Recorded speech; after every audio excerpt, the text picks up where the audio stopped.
नमस्कार, जोहार, स्वागत। और मध्य प्रदेश कानून व्यवस्था के नए कप्तान होंगे कैलाश मकवाना। मध्य प्रदेश के नए डीजीपी होंगे कैलाश मकवाना। न्यूज 18 ने पहले ही आपको बताया था कौन सी वो लिस्ट है, सबसे ऊपर कौन चल रहा है। कैलाश मकवाना उसमें सबसे ऊपर चल रहे थे और आखिरकार न्यूज 18 की खबर पर मुहर लगी। सरकार ने इसके आदेश जारी कर दिए हैं। 1988 बैच के आईपीएस अधिकारी, मुख्यमंत्री के विदेश दौरे से पहले बतौर डीजीपी उनका नाम फाइनल हो गया है। न्यूज 18 ने पहले ही आपको बताया था कि सीएम के विदेश दौरे से पहले डीजीपी का नाम फाइनल हो जाएगा। 21 नवंबर को यूपीएससी की बैठक में मकवाना का नाम तय कर दिया गया। कैलाश मकवाना 1 दिसंबर से पदभार संभालेंगे।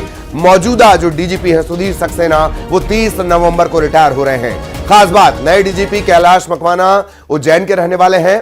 फिलहाल उनके पास पुलिस हाउसिंग कॉर्पोरेशन की जिम्मेदारी है। इससे पहले वो डीजी सीआईडी, डीजी लोकायुक्त रह चुके हैं, डीआईजी इंटेलिजेंस रह चुके हैं। तेज तर्रार अधिकारी माने जाते हैं कैलाश मकवाना।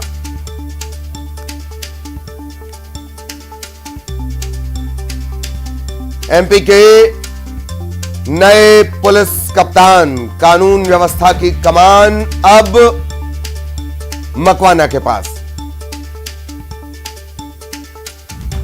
सीधे भोपाल लिए चलेंगे। सहयोगी वासु इस वक्त हमारे साथ जुड़े हुए हैं। वासु, कानून व्यवस्था के नए कप्तान मकवाना साहब, न्यूज 18 ने 2 बातें जो प्रमुखता से बताई थी कि लिस्ट में सबसे ऊपर ये चल रहे हैं। इसके अलावा सीएम के विदेश दौरे से पहले इस बात का ऐलान, मतलब ऑर्डर भी इस बात के निकल जाएंगे। वासु, निश्चित तौर पर देखिए, राजनीतिक गलियारों से लेकर ब्यूरोक्रेसी में जो कुछ भी हलचल होती है, जनता से जुड़े कुछ भी सरोकार की खबरें होती हैं, वो सबसे पहले और सबसे सटीक न्यूज़ 18 के पास ही होती हैं। और एक बार फिर न्यूज़ 18 की खबर पर मुहर लगी है। कैलाश मकवाना जो कि पुलिस हाउसिंग कॉर्पोरेशन के डीजी हैं, उन्हें मध्य प्रदेश की डीजीपी की जो कमान है वो सौंप दी गई है। उनके एक्सपीरियंस के आधार पर उन्होंने जो अलग अलग जगहों पर काम किया है, इसलिए उनके नाम को तवज्जो दी गई है। करीब 3 नामों का फाइनल पैनल बना था और इससे पहले 8-9 नाम जो हैं वो इस पूरी रेस में ललित जी शामिल बताए जा रहे थे। लगातार लंबे अरसे से पुलिस के अलग अलग तबकों में, चाहे आप ग्राउंड की बात करें, लॉ एंड ऑर्डर की बात करें, जबलपुर, ग्वालियर जैसे महत्वपूर्ण शहर हों, बालाघाट में नक्सल प्रभावित इलाके में काम करने का जो अनुभव है वो भी कैलाश मकवाना के पास है। इसके साथ ही जो अलग अलग पुलिस की विंग्स होती हैं, चाहे फिलहाल हाउसिंग कॉर्पोरेशन की बात कर लें, ईओडब्ल्यू की बात कर लें और अन्य अलग अलग विंग्स की बात करें, इंटेलिजेंस की बात करें, तो वहां पर भी महत्वपूर्ण भूमिका जो है वो कैलाश मकवाना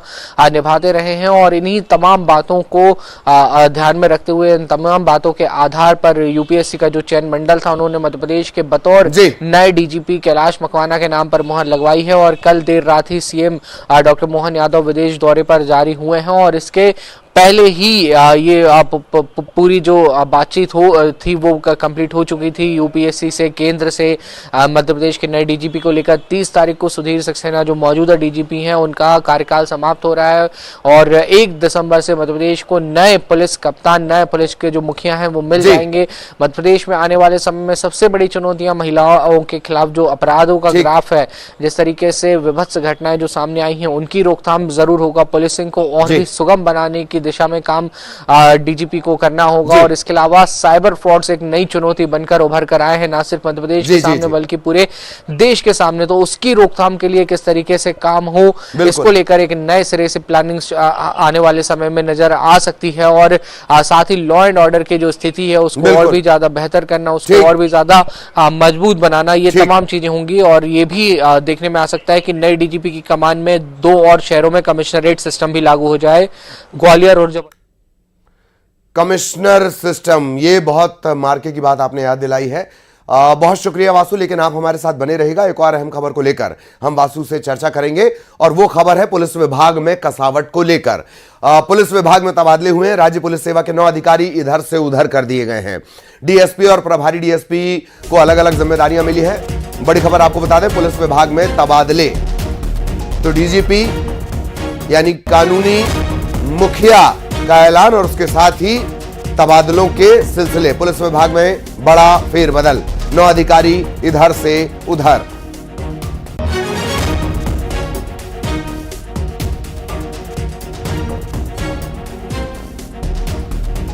राज्य पुलिस सेवा के 9 अधिकारियों के ट्रांसफर हुए। वासु लगातार हमारे साथ बने हुए हैं। एक बार फिर वासु के पास आपको लिए चलेंगे।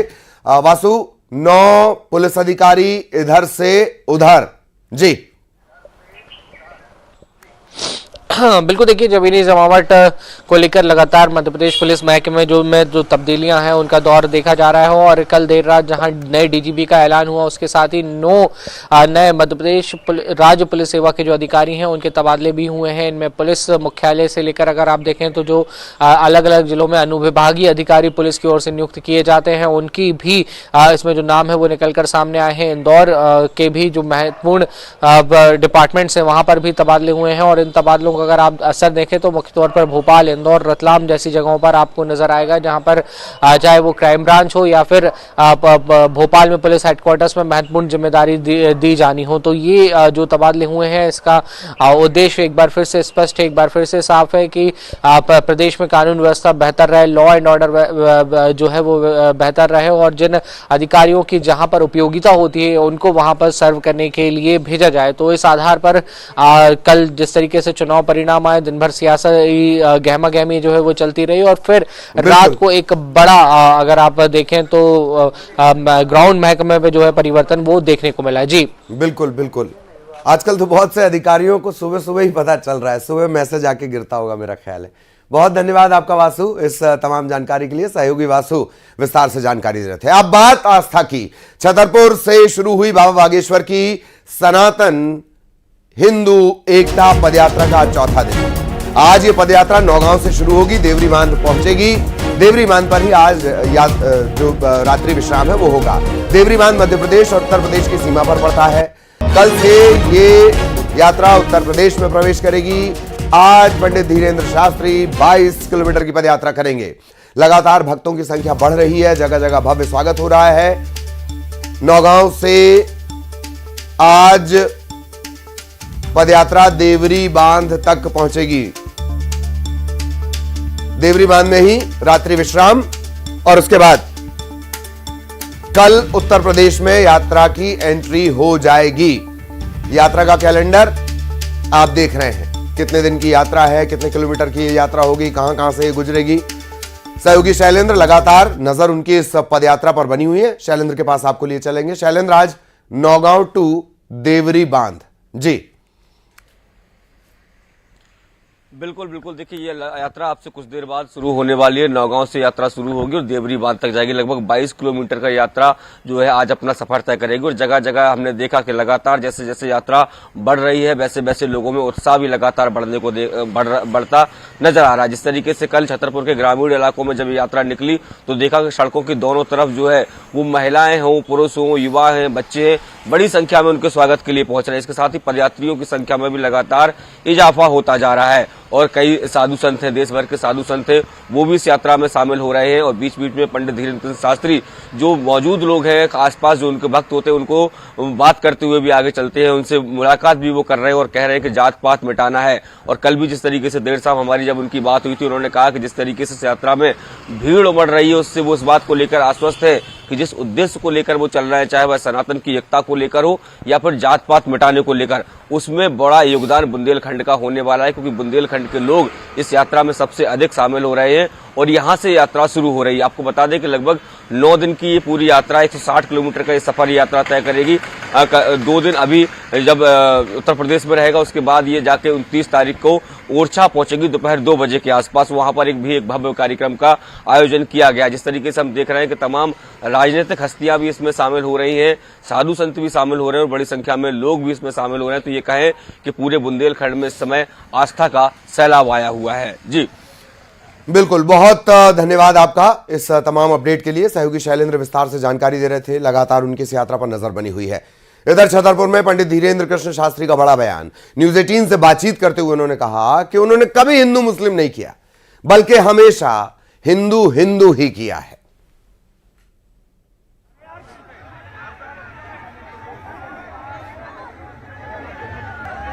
पंडित धीरेन्द्र कृष्ण शास्त्री की सनातन हिंदू एकता पदयात्रा का आज तीसरा दिन है और महाराज जी पैदल पैदल चल रहे हैं। महाराज जी तीसरा दिन है, कल हमने देखा छतरपुर में अद्भुत स्वागत देखने को मिला, लगा पूरा छतरपुर रुक गया।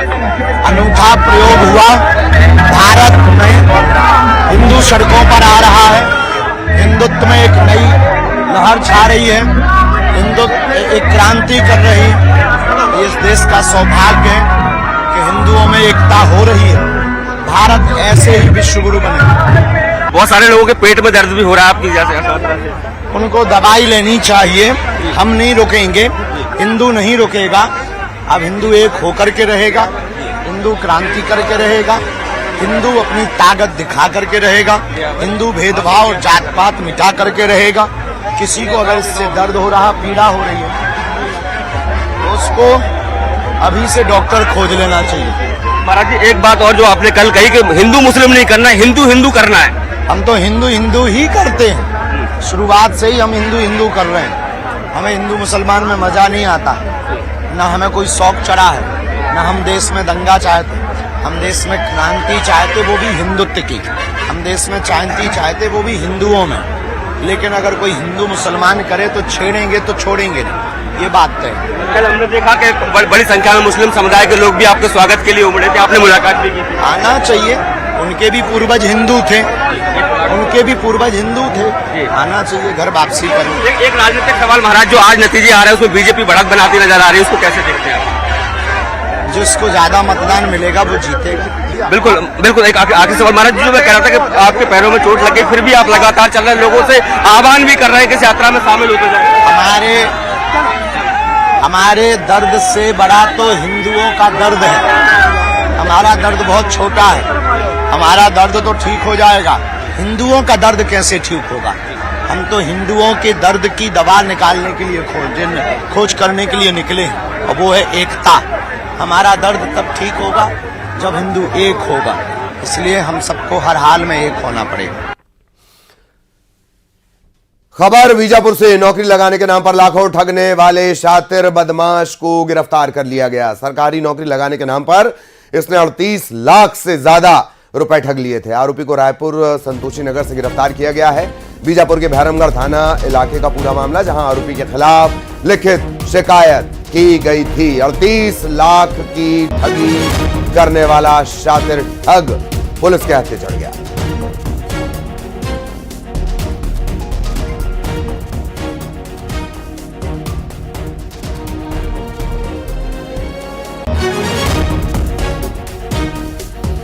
खंडवा से चौंकाने वाली घटना सामने आई। यहां दुष्कर्म मामले का दोषी सजा सुनाए जाने के बाद कोर्ट से ही फरार हो गया।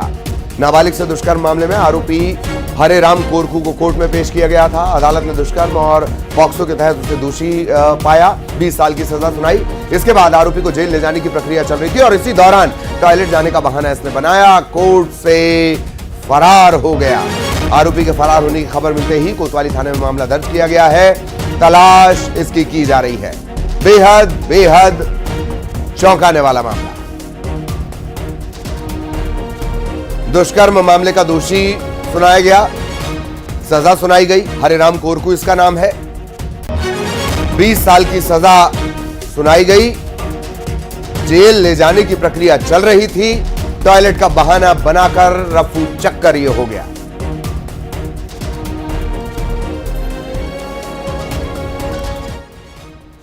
कल विशेष न्यायाधीश महोदय के कोर्ट से लगभग 3-3:30 बजे एक आरोपी के जिसको सज़ा सुनाई गई थी, लगभग 20 वर्ष की सज़ा सुनाई गई थी, इसके कोर्ट परिसर से फरार होने की सूचना प्राप्त हुई, जिसके संबंध में थाना कोतवाली में प्रकरण पंजीबद्ध कर लिया गया है और फिलहाल टीमें लगी हुई है। इसकी उसको ढूंढा जा रहा है और जल्दी उसको ढूंढ के और उसको न्यायिक इसमें अभिरक्षा में भेजा जाएगा।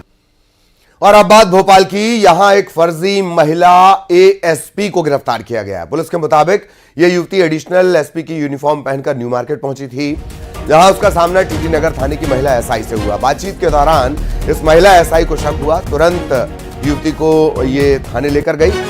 सख्ती से पूछताछ करने पर इसने अपना नाम शिवानी चौहान बताया। यह भी बताया कि एमआईजी रोड इंदौर की रहने वाली है। यूट्यूब पर देखकर इंदौर से इसने वर्दी बनवाई है। युवती के खिलाफ केस दर्ज किया गया है। बताया जा रहा है कि यूपीएससी का ये मेंस एग्जाम क्लियर कर चुकी है।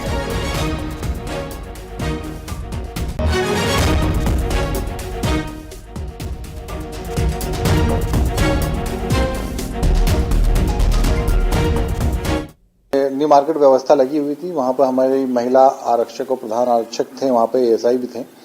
उनके द्वारा देखा गया कि एक महिला एडिशनल एसपी की वर्दी पहनकर घूम रही है। उसी दौरान उन जो न्यू मार्केट व्यवस्था लगी हुई थी उनके द्वारा उनके पास में जाके जब पूछा गया तो कुछ संतोषजनक जवाब न मिलने पर उनके द्वारा उन्हें थाना लाया गया। थाना लाके उनसे पूछताछ की गई।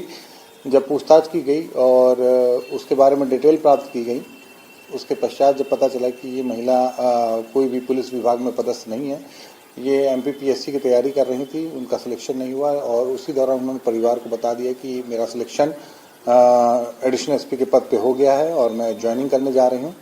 ज्वाइनिंग करने का उन्होंने बताया था। उसी दौरान TT नगर में उन्होंने जब इस प्रकार का कृत्य करते हुए पाए जाने पर उनके खिलाफ अपराध पंजीबद्ध किया गया है।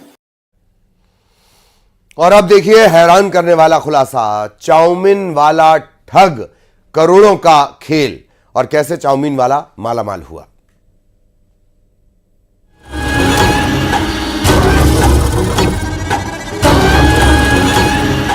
करोड़ों का मालिक चाउमीन वाला ठग, चाउमीन वाला चालबाज, 18 शिकार, ऐसे किया उल्लू सीधा। आलीशान मकान, ठाट बाट देख हैरान, उल्टे पंख वाले मुर्गे की डिमांड, चाउमीन वाला तांत्रिक बाबा।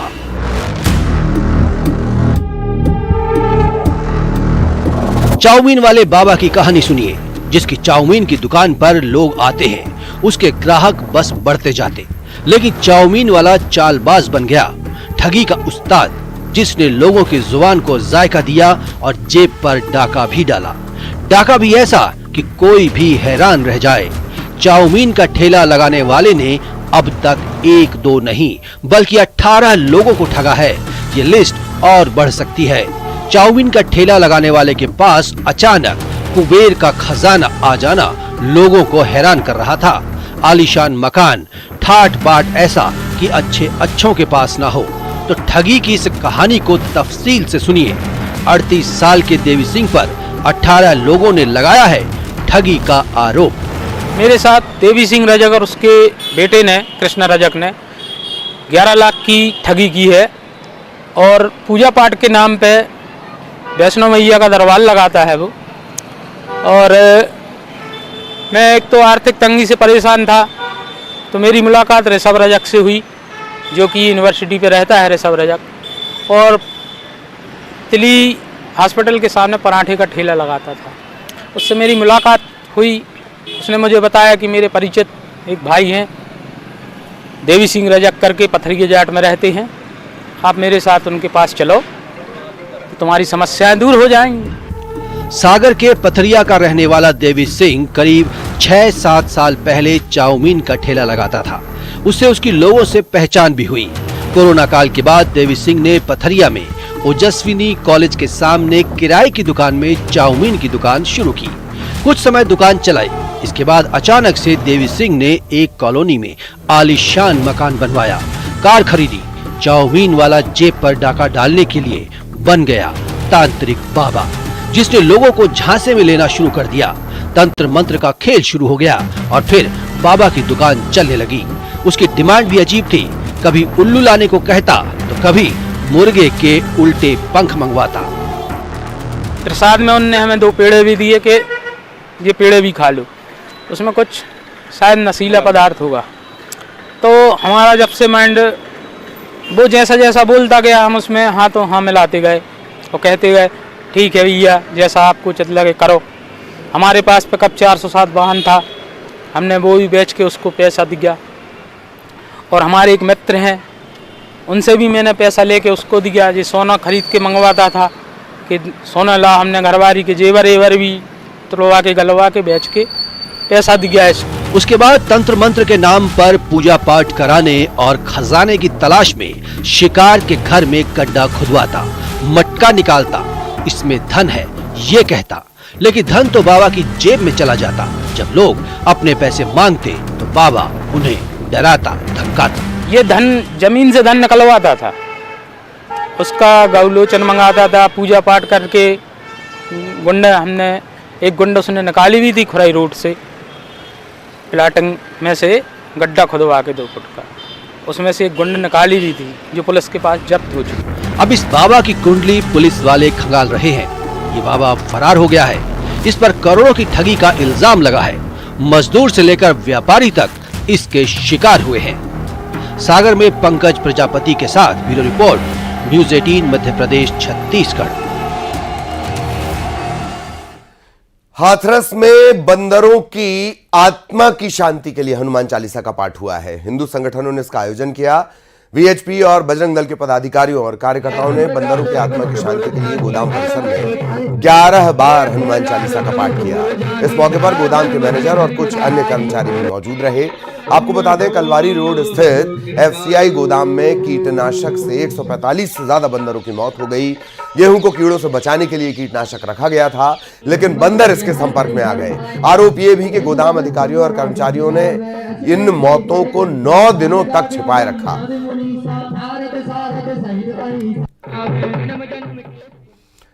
इधर मथुरा में नई नवेली दुल्हन को विदा कराने के लिए दूल्हा पहली बार हेलीकॉप्टर से अपने ससुराल पहुंचा। गांव में पहली बार उतरे हेलीकॉप्टर को और बेटी की विदाई को देखने के लिए लोगों का हुजूम उमड़ गया। बिना पिता की बेटी की हेलीकॉप्टर से विदाई हुई। इलाके में चर्चा इसकी बनी हुई है। हेलीकॉप्टर से विदाई को लेकर दुल्हन भी खुश नजर आई।